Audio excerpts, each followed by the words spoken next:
Hello, and welcome to the Modern Romantic Podcast, where we celebrate and inspire romanticism through passionate people who do incredible things. Hi, I'm always cooking up something good. Hi, I'm Trey. And always burning me with her intense heat of disgust for my puns Oh is my my gosh. co-host, Emily. Sorry, that was a little more intense That than I was meant. really, I'm so yeah. sorry. Speaking of heat, I do not. My No, she goodness. loves them. She serves them up with love. Uh, how are you doing, Emily? It's all in good fun. Yeah. I'm good. I'm recovering from a little gunk, the crud as they like to call it here in central Minnesota. But I'm doing good. I'm alive and I have a voice, so I'm here to Yay! use it. And we're glad. Yeah. How about you? Doing all right. Over the weekend, I got to see one of the carolers from A Christmas Carol. Their high school is not too far from me, so I went to go support them in their production of Guys and Dolls. And she, the person that was in the caroler group, she was playing one of the leads. Awesome. The Josh commented there was a great roast option there. We totally missed that opportunity. You It was like know, in the moment, you're like, geez. Look, I can get in maybe one pun, but if you ask me for like several in a row, wrong person. Try somebody else. yeah, I think it's like that element of being live too. Like if this was just us in a room, it would be nonstop. But because we're live, there's like this weird pressure thing. Have we like are aware of it? So A little bit, yeah. it's like I'm hyper aware of my hand doing this weird thing over here. You mean this thing? Yeah, this muppety thing. You've been playing with the puppet too much. I have, yeah. But yeah, overall, it's been a really good week. I passed my last class for this certificate course I'm doing, and so I'm on my last course. So woohoo! Woohoo! Now Yeah. I'm on to fun things, right? Yes, upcoming auditions and more theater. But that I think that pales a little bit in comparison to our guest today. So would you introduce our fantastic guest for tonight? Absolutely. Today we have the Lucky Cajun seasoning guy here. Um, we've got him on as Blackwell Smith. Welcome to the show. Hey, thank you for having me, guys. How y'all doing? Doing all right. How about yourself? Great. I'm wonderful. I was just watching a silly show before this. What silly show? That's a great lead in. It's called Monarch, Legend of Monsters. I have It's not about heard of this. it's on Apple, and it's about like Godzilla and all this kind of stuff, but in this kind of modern take on it and backstory, and it's got I think it's Kurt Russell in it. It's pretty interesting. It's Huh. good. I normally don't like TV, so when I find something that I like, I'm kind of like, okay, let's do this. I'm just gonna Huh. watch it. Right. I'm gonna have to. I want to look this up. I've never even heard of it. Have I you, hadn't Trey? either. No, I've never heard of it. But apparently there are 2 seasons of it already. There So are 2 seasons of it. And Kurt Russell. What? Yeah. Right? He's in You'd think it. I would have You heard of know, it. that's always fun, right? is So, Swan? Sorry. I'm not gonna spoil any of it. I'm not gonna tell you. I'm not gonna tell you anything. Darn. It's on Man. Apple TV though. If anybody needs to know, it's on Apple TV. I just looked it up. It's fun. It's enjoyable. That's Okay. awesome. So I think my biggest question for you, because we introduced you as coming from the Lucky Cajun seasoning, Mhm. I am very curious for our listening audience to hear, how did you arrive at the Lucky Cajun seasoning? Okay, well, it's my business. And so, okay, I grew up in Chattanooga, Tennessee, and I ended up going to high school in Baton Rouge, Louisiana. And Okay. I ended up noticing there's a big difference in the food. Oh yeah. Because when I go to my friend's house, I'll be like, what is this? What's going on here? So I fell in love with the tastes, right? That was something that happened pretty quickly.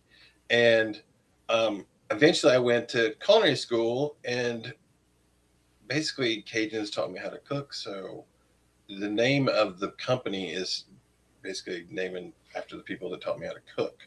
Plus it's also a Cajun seasoning, pretty much where it started.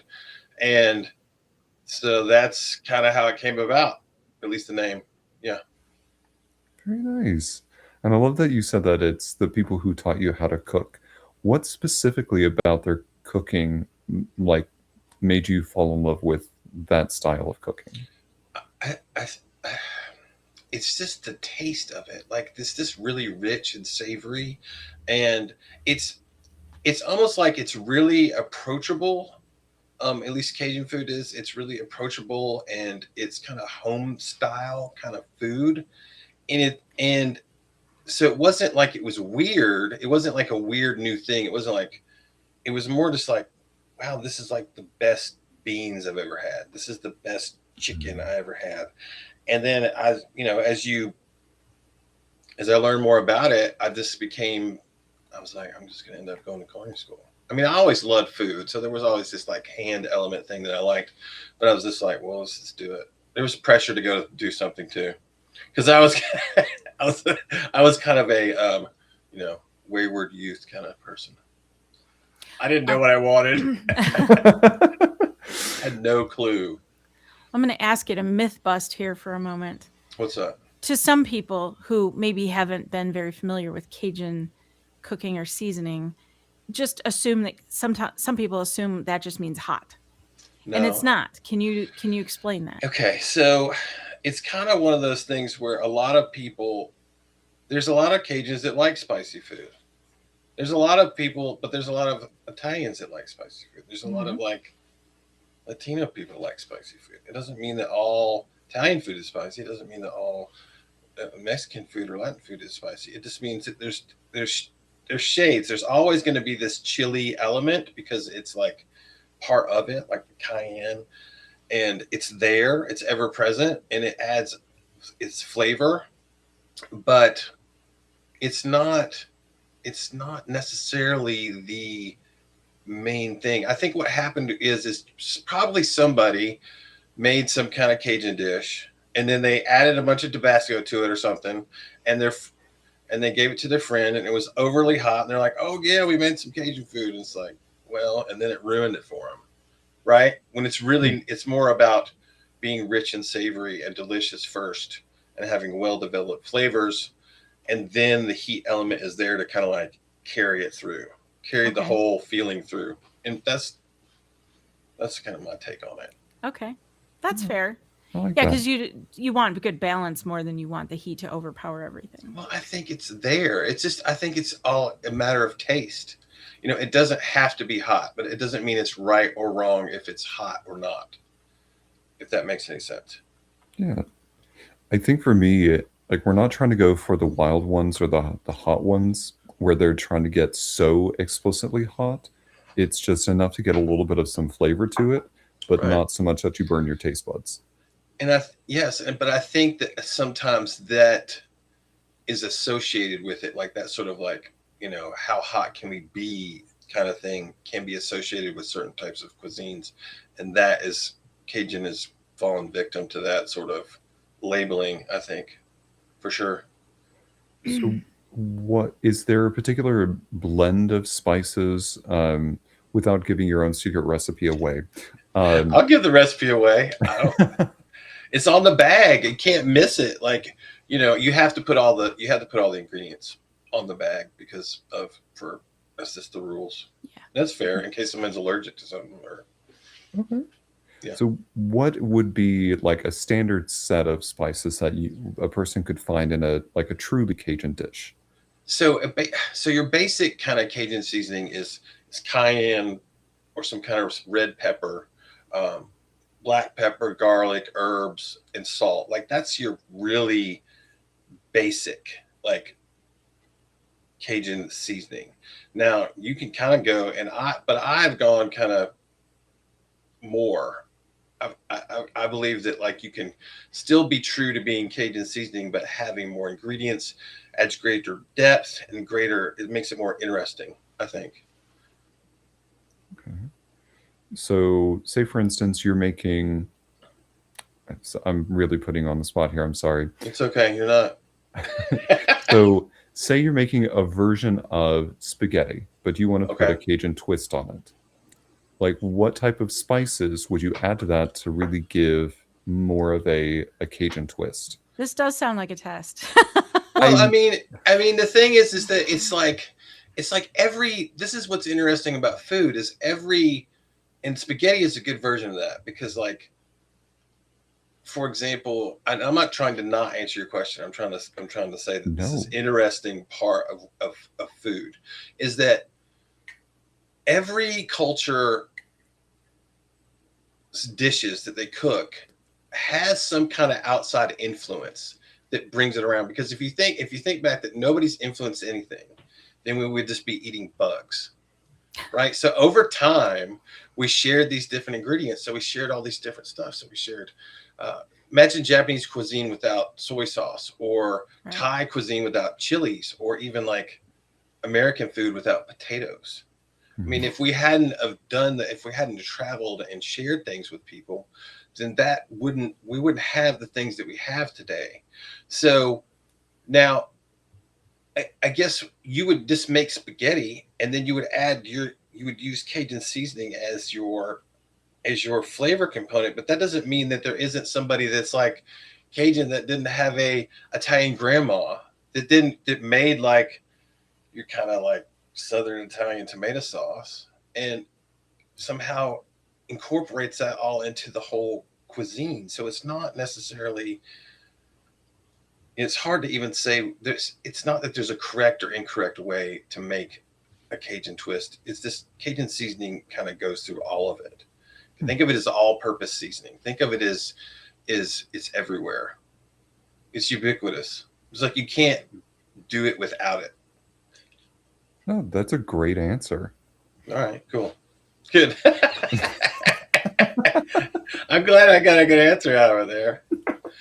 But I think that's what's really interesting. I think that people get, like, pizza is a great example of that. It's like you basically have created the greatest food of all time, right? It's a big flat bread with stuff on it. And every culture, almost not all cultures in the world, but lots of them have taken that thing and done all sorts of crazy stuff with it. Like in Hawaii, they put ham and pineapple on it. Italians get crazy mad about that stuff. They get right? Because they're like, well, this is the way it's done. But if you also look back, it's like, well, at some point, Italians didn't have tomatoes. So like, what is authentic and what is original? I think when we talk about authentic, I think we talk about what we are familiar with and what maybe was passed down from like our grandparents, because that's like the oldest we know back is grandparents, right? So whatever their thing is to us is authentic because it's as far as most people generally go, right? Is that fair? I would say so. And they probably got it from their grandparents and so on. Right. Too. And so it's a story. There's a story. Food is a story for sure. So you went to culinary school, and at some point that turned into, I must have my own seasoning. How did that evolve? Okay, so here's how it evolved. I went to culinary school, Baton Rouge. I learned how to make Cajun seasoning in its most basic form. And then over the years, I added things and I subtracted things and I tried different stuff and it evolved. And eventually we kind of got to this point, go back a few years to COVID. Remember that? Remember COVID? Yeah. And we were born of COVID. We were right out. And so was our seasoning company, because I was sitting around going, what the hell am I doing with my life? Yeah. Like, I'd had inkling. I had wanted to do it, but then it was like, well, now there's no reason not to do it. Just like, what else? Let's just do it. And the launch point of that was my son started asking for that seasoning that I made on food. And he had never asked for that before. He'd always asked for like, well, I want chicken, or I want pizza, or I want mac and cheese, that kind of thing, right? It wasn't a specific flavor. And so that struck me as odd because it was like the first time that had happened. And picky kid and picky chef dad both liking the same thing it just makes you take note. And so that's where the recipe stopped. I stopped messing with it then. And that's what our original blend is the Black Label blend. Yeah, Does there he we still are. Sure. does he still ask for it? Yes, and he cooks now. He's not. I don't think he's going to be like a chef person, but he likes to cook and he enjoys it. I think. Yeah. Very What's nice. his current specialty dish? Him. Hmm? He likes pork chops. He likes pork. He likes spicy pork chops. So we make this blend called Bulgasari, which is the Cajun Korean mashup. But that could be another. We could talk about that. But it's basically like the Black Label with ginger, shiitake, Korean chili flake, red jalapeno, and it's kind of got this really unique flavor that goes great with like fatty meats like pork or salmon or beef, burgers or chicken thighs, stuff like that. And he likes to sear it up with throw the seasoning on there and sear it up in the pan, and it's like his thing. He likes rice. He also likes ramen noodles. I'm trying to get him to be more like try other things, but he tries other things. He's becoming more open to stuff, which is fun for sure. That must be really cool to watch. It is cool to watch because it's cooking is kind of something you can't really substitute for anything else. And there's so many people out there that can't cook, which is I find real. I just like can't even. It to me like not being able to cook is like not being able to read. Like it's like it's essential. It's essential life skill to feed yourself. So I mean, I'm not trying to criticize. I'm not trying to criticize anybody else. I just don't understand that because I guess because someone taught me how to cook at a young age. I was in kitchens cooking, and I just can't imagine not being able to do it. That would be weird. I did have somebody in high school legitimately burn soup. And if you're wondering how you burn soup, she had left it on the stove so long that it ignited on her Oh stove. my And gosh. so it just completely dehydrated and then just caught on fire. That's a long time. What happened? She wasn't paying attention. She I- needed a timer. A timer, yeah. I think somewhere after the flames erupted, she stopped thinking about how it got to that point. So Yeah. now she just says, "I burned soup and almost caught my kitchen on fire." So does that mean that she refuses to cook now? Essentially, yes. Oh, I know. you See, got to get back on the horse. that's just it's such a I hear all kinds of little weird stories like not like that. That's the extreme version, but I think that's a lot of reasons why people don't cook is because they had some sort of fail and then they're like, well, I can't do it. Well, nobody learns how to do everything. Wasn't born with the ability to cook. I had to mess up. That's how you learn. You mess stuff up, you break it, and then you learn how to fix it. And then that's when you develop the skill, I think. Right. It's one of those things too where like when you're like a starving college student and you don't have a lot of money for food, you're terrified because that means you could be stuck eating that thing for the rest of the week because that was all the money you had toward food that week. And so you kind of have to you kind of have to suffer through it a little bit if you're in that position. So when you're messing up food, I do kind of understand how you would uh, be a little afraid of messing it up again. I remember when I first got to the point in my life where I had enough money to experiment with food, and I would allot myself a budget every week of, okay, if I'm going to try a new recipe, it's this much money toward wrecking a dish. And I wrecked some, yeah. But I heard a quote recently that I want to share that kind of it relates to what you said, and that was, if you knew that you were 3 failures away from success, how fast would you fail? Yeah, I love that. I like Yeah. that kind of thing. Like because you're just one. What's the thing that you actually need to learn to get it right? Right. I don't know what that is. You don't know. But you'd try to knock it out as fast as you could. Right. You wouldn't let it hold you back. You'd be like, oh, it's only 3? Oh, yeah, let's go. I'm going to mess 3 things up today. Yeah. Okay. We're going to break stuff now. Right. Josh in the chat said, first time riding a bike, everyone falls until you figure it out a little at a time. Cooking is the same. Yes, it is. Or learning how to speak. Like what you just keep doing it till you get it. You just I keep going. I once cooked for some friends of mine who came over, and I remember making this using a crock pot to make pulled chicken.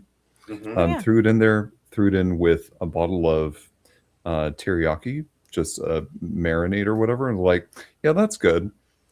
That bottle was so saturated with sodium. That stuff came out so salty.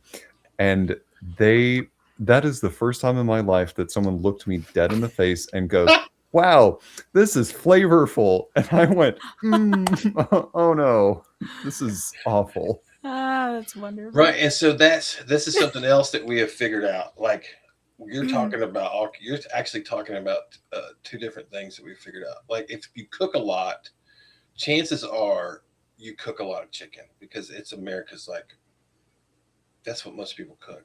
And then the other thing is that when you're cooking, there's this risk. Like there's the risk that you're going to burn it and you're going to ruin it, and it's not going to be edible.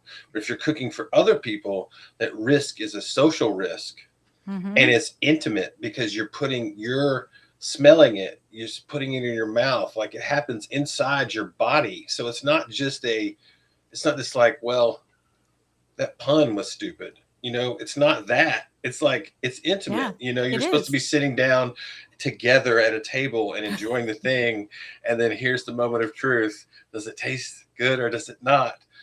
And so what I realized was, so this is all important because like we were trying to figure out what causes somebody not to experiment. And so what we realized was we need to teach skills instead of recipes in our YouTube thing.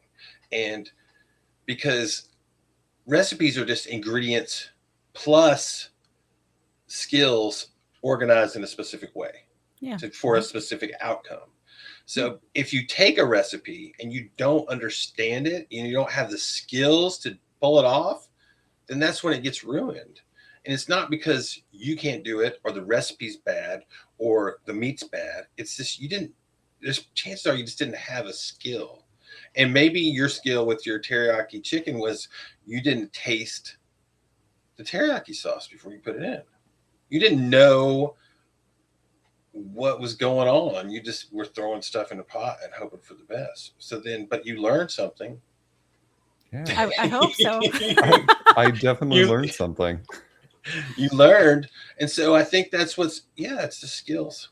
It's just skills. It's not like one skill. It's not like this one cooking skill. It's a set of things that come together to create great food. I would agree. I think it's partially I'm going to take this in a slightly different direction and Okay. say there's so much extra context. So in recipes, sometimes they add things like wait until it's browned and then they'll add a picture below it. And so it's giving a little bit of some context of what color this is supposed to look like. So when Right. I say something should be browned, and my definition of brown is like 3 shades lighter than someone else's brown, then it may give you a wildly different thing. So my gripe with some recipes that I find online is not giving that context. They write just the bare bones steps, but then their ingredients or their final product looks so much more delectable than what I turn out because something was missing along that way because they assumed that I knew something before I got to the end of that.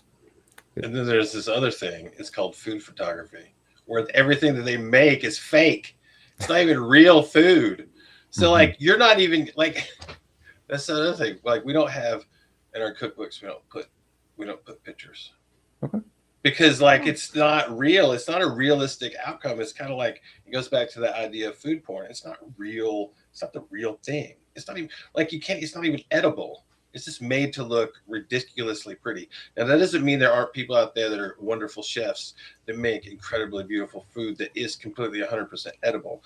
Just saying that in that realm of the blog or the whatever. I mean, you can also use AI to make like pretty decent food pictures now. You don't even need to really do that, but it's not real.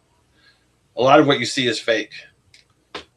So don't Yeah. take it personally. So don't be like, man, I suck. Well, no, they're lying. They're lying with their fake food pictures. Yeah, how many times have you gone and ordered a burger? You know it's not real. It's not right. You're not gonna. You see the commercial, and there's like, oh man, look at that thing. It's giant. Look at all this juicy tomatoes, and you get it. It's like stuff coming out the side, and it's like, what happened? Although shout out to the real bloggers and the real cooks and chefs and people out there that are photographing their own stuff, and Yes. it is real. Yeah. I prefer real. It is because it's like what it's. I don't know. I mean, I understand why they do it. I understand from like a business or perception point of view, but I don't think it's necessary. No, I don't either. I don't think anyone's gonna go, oh, that's too real. that's too real. That's too real. It's not. It's setting right expectations. It's setting the reasonable Yeah. expectation. And then the other thing is that like cooking cooking is turned into a sport. It's a competition. Everything's a competition. This, a competition that. And I just, some people that just turns people off because they just don't want to. This like I just want to be able to cook. I don't want to have to like compete to cook. Why is like that's a weird idea. Think about it. It's like art is a competition. Like that's weird. Yeah, it is. That's like, well, my drawing's better than your drawing. We're gonna vote on it. And I'm the winner. Like what is that? Yeah. That's weird. And so, but the other side of that is that some of these people, you think about them as they're professional chefs and they are way more skilled. And that's the same thing as like maybe a professional athlete, going and being awesome at whatever they do. That doesn't mean that you shouldn't go for a walk because they're an awesome football player. You know what I mean? Like you can still engage in some sort of physical activity. It just may not be at that level of excellence or proficiency or whatever you want to call it. Right. Yet. Yes, you could. Yeah, you could get great. Exactly. You just keep doing it. Right. Well, Fair. that's what oh, go ahead, Trey. I'm so sorry. We keep doing that. Go ahead. No, I'm going to go on a tangent. You No, better go on a tangent. That's what I love about your YouTube channel because you make these things accessible to some of us who don't always know like how to make the perfect omelet or how to not ruin fries and things like that. You have these videos that are tips on how to make things better that maybe you didn't know the tricks to like no more dry chicken breast. That's one thing that was one of the first things I ever Googled when I decided at one point in my adult life that I wanted to be better at cooking. I never had a good grilled chicken. So a thermometer really helps when cooking because that's it just does because like chefs get it. Like when you do something over and over and over and over again, you don't need those measurement tools as much anymore. You can do it kind of by feel and by touch and by hand. And, but if you do use it, like, so I've gotten in the habit of using it again because I'm trying to like think about it from someone's perspective that doesn't cook. I'm trying to reverse engineer what I know into a way that's digestible, pun intended. And so that's a good one. Like I just to make it where it's usable because sometimes cookbooks and stuff like that, it's not. I don't know if that's even for the person reading it or if it's to glamorize the chef for being the creative genius that they are, making this beautiful art. That not that doesn't have value, but like a cookbook to me feels like it should be utilitarian. It should be something that like you can learn from and process and get better at whatever you're cooking. At least that's my approach and my thinking. Well, yeah, and the fact that you do make it digestible and accessible. These are things like I'm not kidding you. I literally Googled how to stop. I told you that's what I did. Making dry chicken. Yeah. It's one of the most Googled like cooking things. I bet. And it's so there's all the information, for as far as for me, it's really easy to find what people are in need of learning how to do. And if I can just step back and try to figure out how to pass on what I know about it without overcomplicating it, then that's what I'm going to do. I'm just going to keep doing that until people like trust me. Trust and awareness, right? Of what I do and what I am and how we approach things. Well, it's very nice. I love that you're doing that, and that's also a nice, excuse me, like a nice segue for you into. And when you're cooking, you could also use my seasonings. That's what, yes, it's to show expertise and it's to add value. You know, kind of the online thinking is that if you can create value and you can show somebody how to do something, and you can show them how to use the product that you're selling without like really selling them the product. You just show them how to do it. There's that element of goodwill. There's the element of, hey, this works. Like if this guy can like do this and break this down for me like this, maybe fresh ground seasonings are better than old stale stuff that you get at the store. Look, you see that? I just plugged it. Yeah. Yeah. I know that for sure. Well, I grow my own paprika. Hey, that's awesome. Grind it myself because all it takes is once and you are ruined. You have to then. Or like fresh ground anything. Just like fresh fish versus frozen. There's all kinds of like it's the same thing. I think the best example, at least for seasoning, is fresh ground black pepper. Because everybody knows that. Yes. Like everybody is aware that fresh ground black pepper tastes better. So now what if we just took everything that's in the seasoning and ground it up fresh? So then we got these huge amplified flavors. And so I don't know if I ever got to send y'all any seasoning. I don't think so. Well, unless it's on its way, I don't know. No, I don't know if I ever got like your shipping address. I need to send y'all seasoning.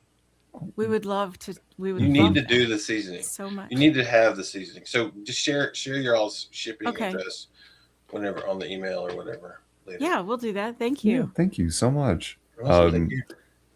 I can't wait to put them on fries. I saw the recommendation, and I also saw it to like double fry your fries, and I was like, hold up, what? And so kept reading. I can't wait to try them out on some fries. Do it. I mean, fries is kind of like is this great place to try any kind of flavor because it's kind of a blank canvas. It's like, it's crispy and you understand this can handle salt. And it's hot and it's got the fluffy center and you just do whatever you want with it. You can put whatever you want on those things. Truffle oil. You could do that too. So good. You have some bestsellers, and those are like your top seasonings. What are those? They're on the top of my head. It's the Black Label. It's our Greek Out, which is Mediterranean herb blend, and then the Bulgasari, that one I was talking about with the Cajun cream mashup, and then the other one is Taco Tuesday. And so that is one that people are so surprised about because I go, this Taco Tuesday is kind of silly. It's kind of like. It's kind of some kind of dumb because it's just like this taco seasoning, but it's not. It's all the characters in the taco packet that you get at the store, but like really good actors. They're like they're doing it. Yes, it's not. Yeah, and it's the flavor of it is really quite. It's more versatile than just like tacos. Like we ended up putting it on all kinds of grilled meat, so it's kind of turned into this barbecue rub. It's great on like grilled corn. It's also a great base for chili, like beef and bean chili. Maybe I'll just send you all the best sellers. And I bet it's not like your store-bought McCormick mild taco package. This is fresh ground. Right. And so that goes back to that whole thing. It's like it has to be when you do that right, when you do it right. Okay, I'm not going to say that I'm like the best spice recipe, seasoning recipe guy in the world. That's not what I'm going to say. You might as well. I'm going to say that our process is the best. Okay. We process it because you're not losing anything. We're not having to add, cheap ingredients like sugar and flavor enhancers and like anti-caking agents, all this stuff that just like isn't really essential to flavor. We don't mess with it because we don't need to. You don't have to. It doesn't. It just tastes good. I mean, there's plenty of science to back this up. Like I don't even have to. I don't have like an exact, study like the study in 1945 or whatever. I don't know any of that, but I've read online like there's plenty of like universities that study that the compounds deteriorate significantly over the course of like 6 months to the where they're just like a shadow. Yeah. So when if you look on any of your seasoning at home, like when was it made? Right. When was it ground? Yeah, go through your mom's spice cabinet, and some of those seasonings are like 20 years old because she barely used whatever. I'm trying to think of something she barely used. And I remember like some of the spice jars we had in there, like my entire childhood, it was the same spice jar. Like we didn't get a new one because she never used the whole thing. Yeah. So it's crazy. So people think they know seasoning. So people's experience isn't even like the real thing. It's like people think they're getting like something really good at the store, but it's really just something else that's repackaged. It's the same thing as something else that's right next to it. It's not like there's all these different companies that make all these different spice blends. There's co-packers, and the co-packers all make the seasonings kind of the same way, and then they put a different label on them, and it's not as interesting and as varied as you think it is. And I'm not trying to give them a hard time. That's the kind of the system that they came about in, is being able to sell your product in the grocery store is how you could have a business. But now that we have social media and websites, I figured that if people can bake bread every day, that we can grind seasoning a lot. We actually have a born on date. So we have a date when we ground the spices. So when I made them. And seasoning's never really going to go bad. Like spices are never going to be in a place where they're dangerous or harmful or going to hurt you. You just lose those unique compounds that make them special. They just disappear, they die.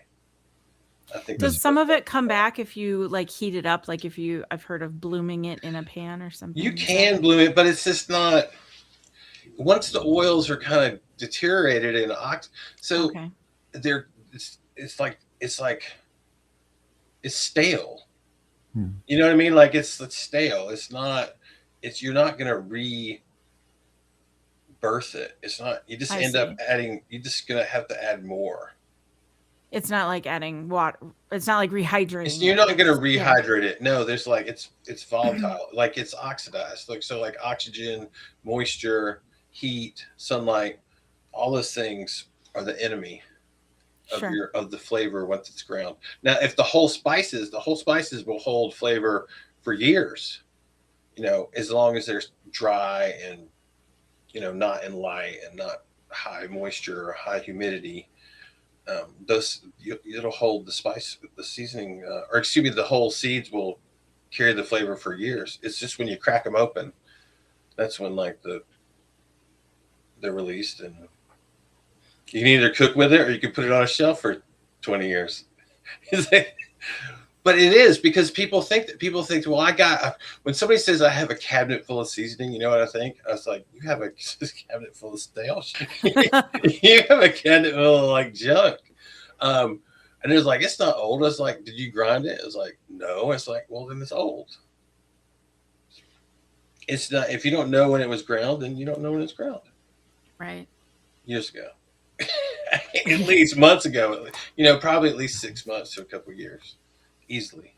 Before it even like got to the store, and then somebody purchased it, and so that's been almost a year since that thing was ground at that point. I don't know.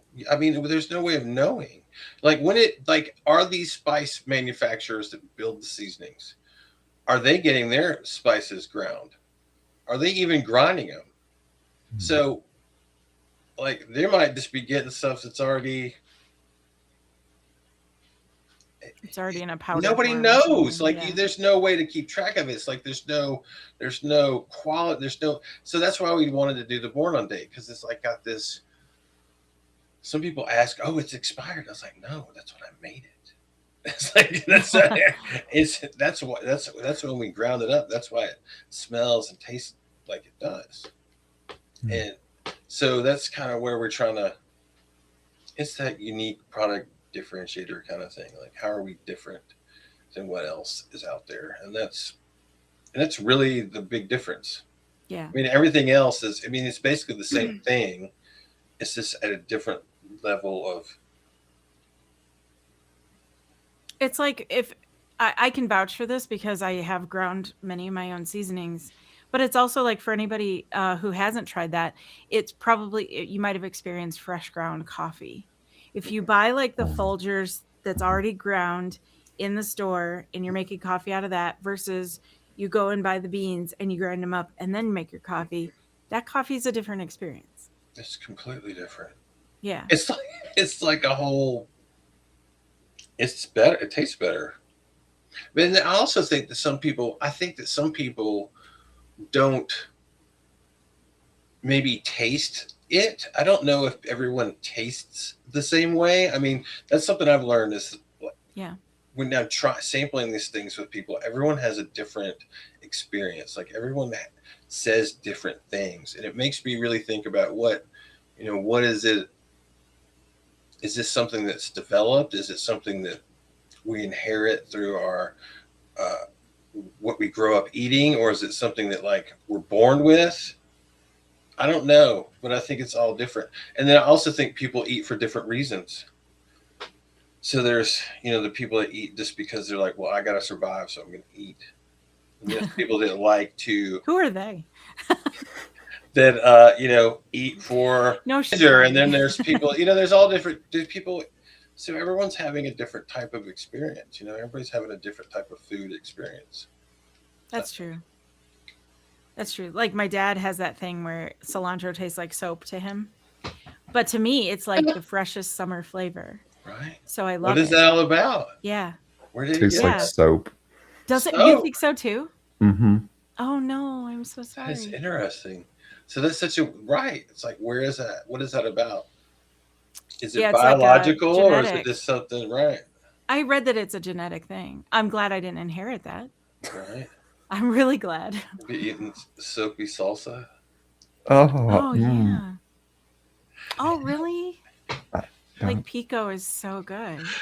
Trey's like, man, stop. He's about to throw up. We're making it. No. It's like soap in his guacamole. Oh, don't ruin guacamole sorry. for me. I mean, but there's people that eat freaking soap. Oh. You Well, I know? guess we do. People 'cause like cilantro- no, like people eat like they have like weird ticks where they eat like dishwashing soap. and stuff. Yep. I think they call it pica. I don't know. What? They must like PICA. They You can really Google like it. soap. They don't just You like can Google it. cilantro. They like real soap. PICA. Okay. Yeah, it's where you like eat things that you shouldn't eat, like dirt and Oh yeah. yes. Soap. Persistent so- craving and consumption of non-food items. Yeah. Dirt, paint chips, ice, hair. Hair? That is what came up in the short Google reviews. So that's not just me. I don't want to eat hair. pica or Yeah. pica. I don't know how to pronounce it, but yeah. Yeah. No. And I have that thing where like bitter things are super bitter to me. So like coffee and I don't really get along. Or raw broccoli. Oh yeah. Really? Cooked broccoli is great. Raw broccoli, I will skip. What happens? It's just super bitter to me. It's just like you can't, like you get it in your mouth and you're like, whoa. It's like, I don't understand how this is palatable to anybody. Right. It's like soap. Yeah. It's like soap. Yeah. It's super bitter. I don't know how else to Interesting. describe it. So- It seems to be that it's more bitter to me than other people seem to experience it. Right? But a lot of people love broccoli raw. yeah, I wish. Is it the same thing for Brussels sprouts? I do like Brussels There's sprouts. probably somebody that's like Brussels sprouts are But I don't eat them raw. horrible. Are you talking about raw? Yeah. Like I truly don't know because You can shave them up like with, you can cut them real small and like shave them, and people put like salad, make raw salad. They're like a cabbage. Yeah, like a little baby cabbage. Yeah. Yeah. I don't know. I'm trying to think of what else I think is so bitter that I don't eat. Coffee, like I drink my coffee black. Like I love black coffee. How? Congratulations. I don't know. No, that's not what I'm just saying. Like it doesn't taste bitter to me. It doesn't like give. I don't get that like horrible. I just like to. It tastes like rich and roasty to me. I'm jealous. Truly, because I would love to be in this world. I would be probably the best coffee snob out there. I would be like grinding my own beans by hand everywhere I go. I'd just carry a little grinder with me. Anyway, yeah, I just feel like I wish I could experience that, and I just I can't get past the bitter. But that's okay. Everybody else can have some for me. Right. There you go. Do you drink tea or things like that? I mean, do you have some sort of, so you have some kind of caffeine thing? Oh, for sure. Yeah. Okay. Yeah. Josh in the chat said, agreed on the black coffee. Don't put that Kramer crap anywhere near me. Hey, that's right, man. That's what I'm talking about. Look, all I have to say is I do actually make homemade creamer. I cannot have coffee, but I do make homemade creamers at home for other people, and they tell me they're pretty good, and they're not lying to my face, I promise you. So, I mean... They better not. Just saying. I was wondering See, why look at you. You got this all, it's right. So you went from like over-salted teriyaki chicken to like the creamer master. Oh.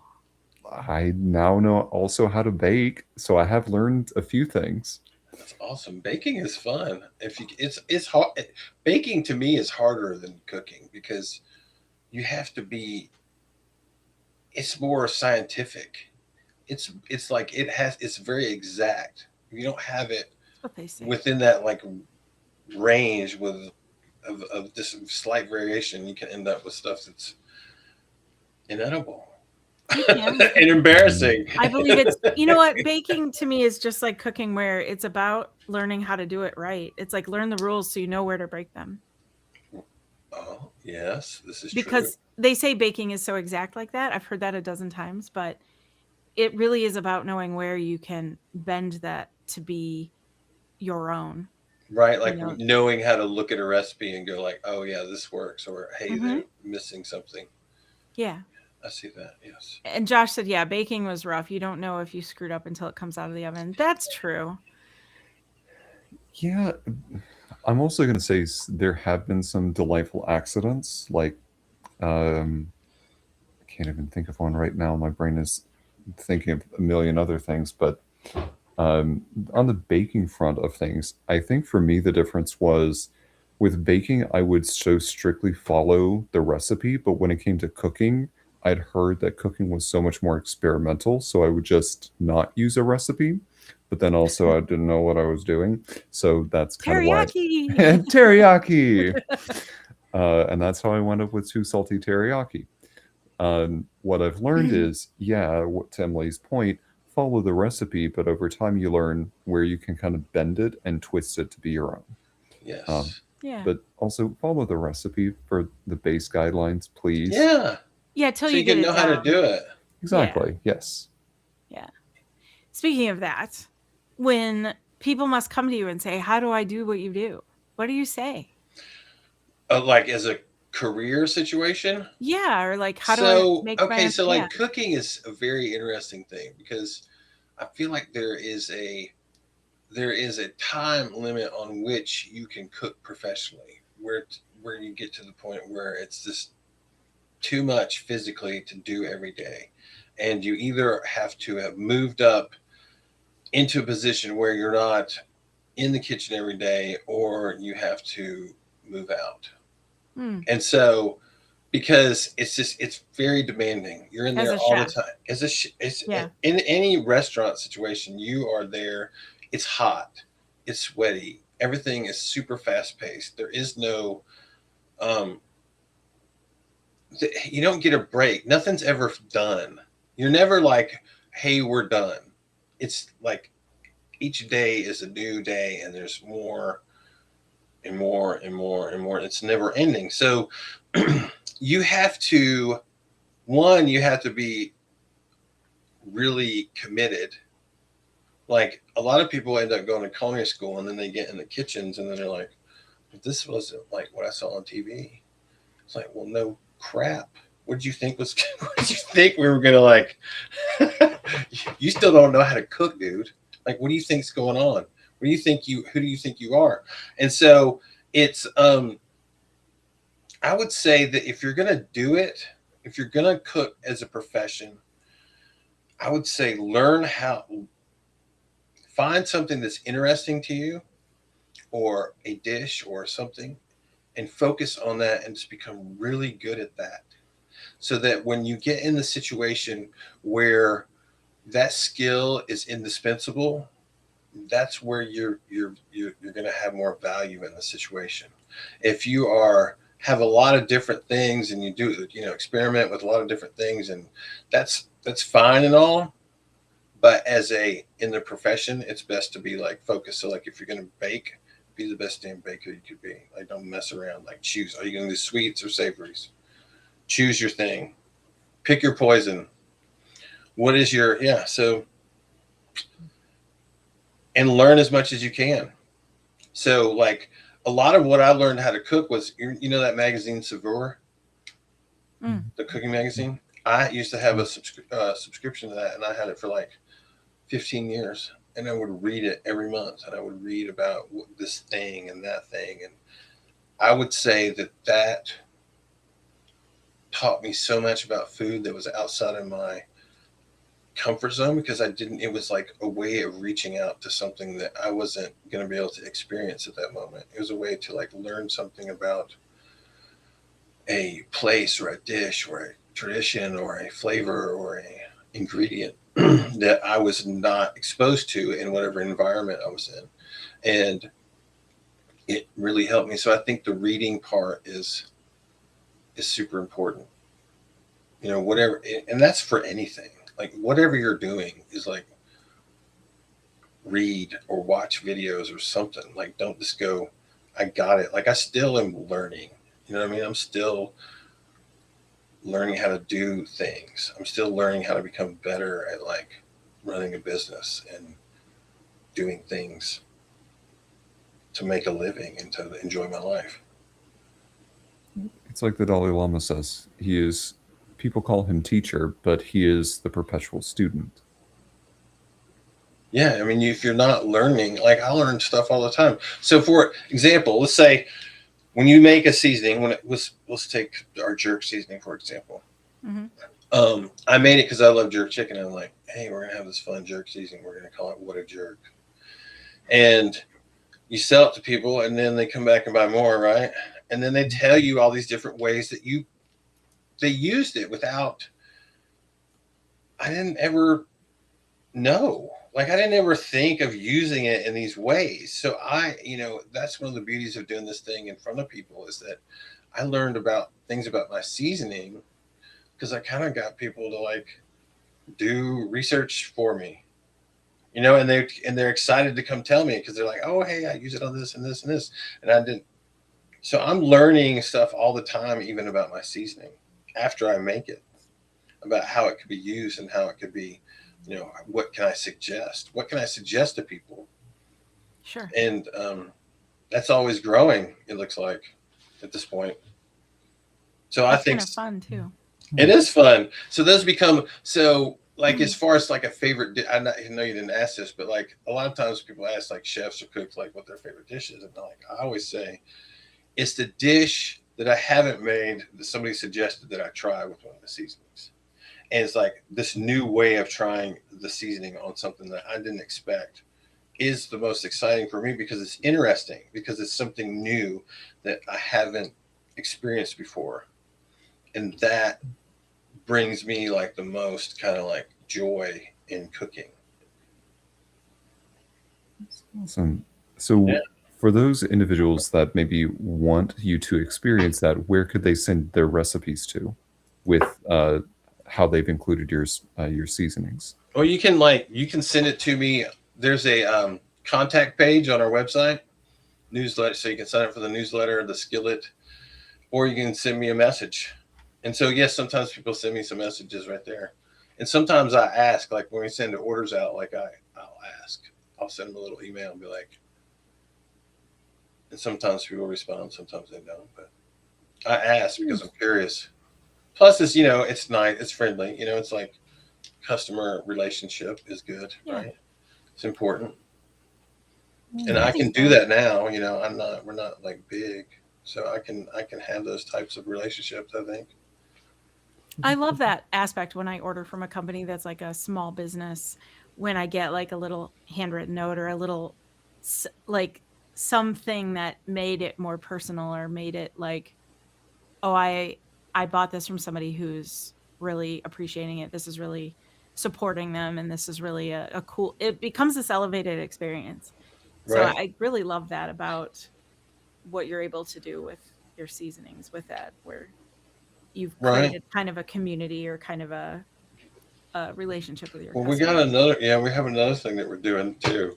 So I had a Facebook group, right? And I didn't know what to do with it. I knew that it had value. And so I'd had it out there. And so I came up with this new idea for it. And so this Facebook group is gonna be rebranded the Skillet. And this is all I'm telling y'all, but like the episode will be out once it's all like rebranded and stuff. Okay. And we're calling it the Skillet, and we're gonna do this thing called the Skillet Games. So we're gonna make a friendly. It is gonna be a competition thing, but it's not gonna be like.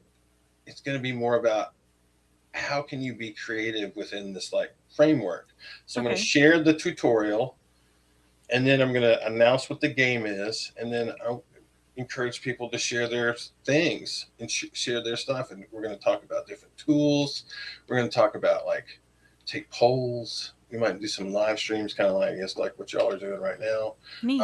and do like live tutorials. And because I just wanted to do something different and fun, and everything's been the Skillet. And recently, like we're just kind of rebranding all this kind of stuff to the Skillet, like wherever there's a group or email list or thing. Yeah, That sounds fun. it's Yeah. fun. Well, I just have to say, the last hour has gone by so fast. Has it? Is it an yeah. hour so far? It's almost 9. Yeah. But I have to say, I love your perspective. I love the fact that you're taking so much more of a teaching approach and getting people invested in their own cooking, and then also making sure to give them the confidence in order to do that cooking, while at the same time you've got some incredible spices that I can't wait for our audience to try. So thank you for sharing your expertise and your insights with us first and Yeah. foremost. Thank you. My second part of this is to ask a question that has nothing to do with anything we've talked about thus far, which Okay. is, if you're sitting down to lunch with anybody in the world, who would be sitting on the opposite side of that table from you?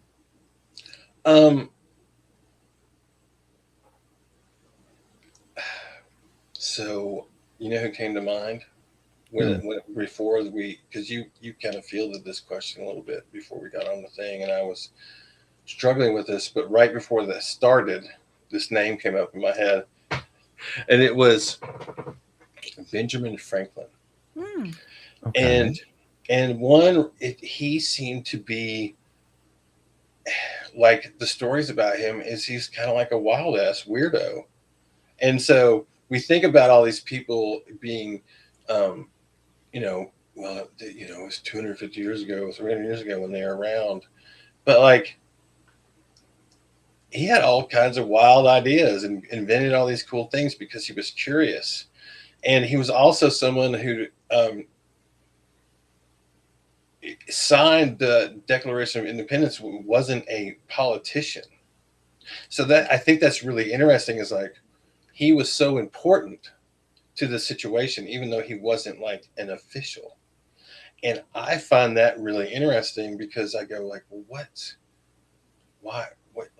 how do you how do you be this guy that just shows up? He's like, I'm here, I'm in the middle of it, but I have nothing to do with it.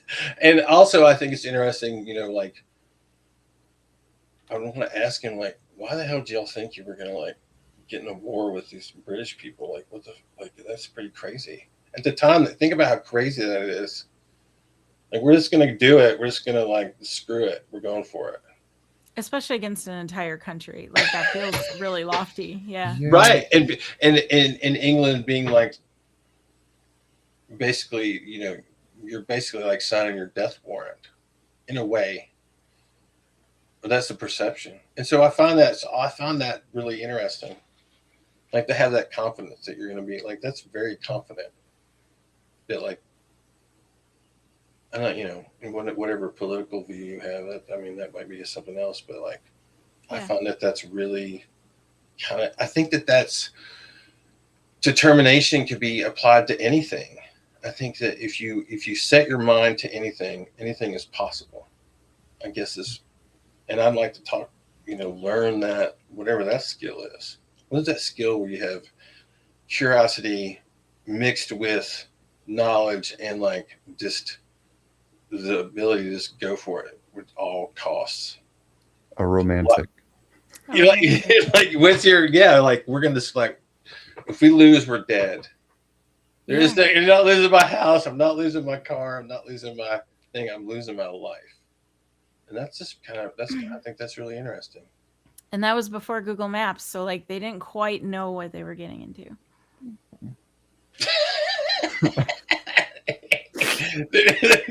Right. They didn't know that it was like this gigantic place. Mm-hmm. Yeah. Well, I think that's an incredible Oh, it is. answer. It is, yeah. And I have to say that is a very original answer. I have never heard that on this podcast before, and that is a great answer. Yeah. But again, thank you so much for being on the podcast with us here today. Thank you. Thank you for having me. This is fun. I'm glad that I got the opportunity to talk about stuff, because it's always fun. I always find that, like, podcast hosts are like the nicest, most friendly people. Mm-hmm. It's true. And it's because you're just like so inviting and you're so curious, and you there's always these moments where you're like really connect with the people, like,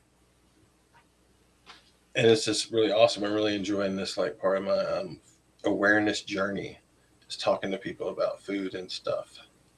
We're enjoying it too. Mm-hmm. Yeah, we are. I will be documenting my journey about how to not ruin French fries. How to not burn soup. How to not burn soup. Well, it's just like, it's French fries are one of those things. It's kind of like the baking thing. Hmm. You really, you can't mess with French fries. Like, you can't like go, well, we're going to change it a little bit. This doesn't work. You have to do it specific steps, or you just end up, they're either too brown or they're too soggy, or they're like, you know, burnt on the outside and raw in the middle. Like, every step matters. Mm-hmm. And so I think, I don't know. I guess I'm just having this realization right now that, like, for you to want to be able to cook, you kind of have to be curious. Mm-hmm. You can't just be like, I guess to be good at it, you kind of, or to enjoy it, you have to have a curiosity. Mm-hmm. Very much so. I would agree. Well, you can find the fry tutorial and many others at Lucky Cajun Seasoning on YouTube. And you can also go to theluckycajun.com to find the rest of the seasonings. Can I have one last pitch before we go? Yeah, please do. So the bestsellers bundle, if you order that, you automatically get $10 off, and you free shipping on your first order. And any order over $30, you get free shipping as well. So if you haven't signed, if you're not on you've never seen us before, and you go on there, get the bestsellers bundle, which is really great, versatile pack, and you can get $10 off. That's super worth it. Yeah, and it's not right, and you don't have to know any code. It's automatic. It's just automatic for first-time buyers. So nice you can go on there with another email address and do it again if you want, I guess. Oh, look at that. You're telling people how to hack it. They have to watch the whole video to get that secret trick, though. So if they've listened this long, then, whatever, then good. Then this is worth it. It's worth it. Like, we're giving a little golden nugget at the end. It's worth it to try fresh ground seasonings if you haven't before. There's no comparison. You can't compare them. Yeah. to anything else. It just doesn't exist. As we close this episode out, we want to thank so much for you for tuning in today, for enjoying our podcast here. Please go support Blackwell and the Lucky Cajun Seasoning Company. You can find additional episodes from the Modern Romantic Podcast wherever you get your podcast. You can also find past episodes on our website, themodrom.com. If you're able, we do have a Patreon that you can go and find some behind-the-scenes content where we will not share anywhere else except there. Just little fun behind-the-scenes moments. Search for The Mod Rom on Patreon. Thanks so much for tuning in. Have a great evening, everybody. Bye. Bye. Bye-bye.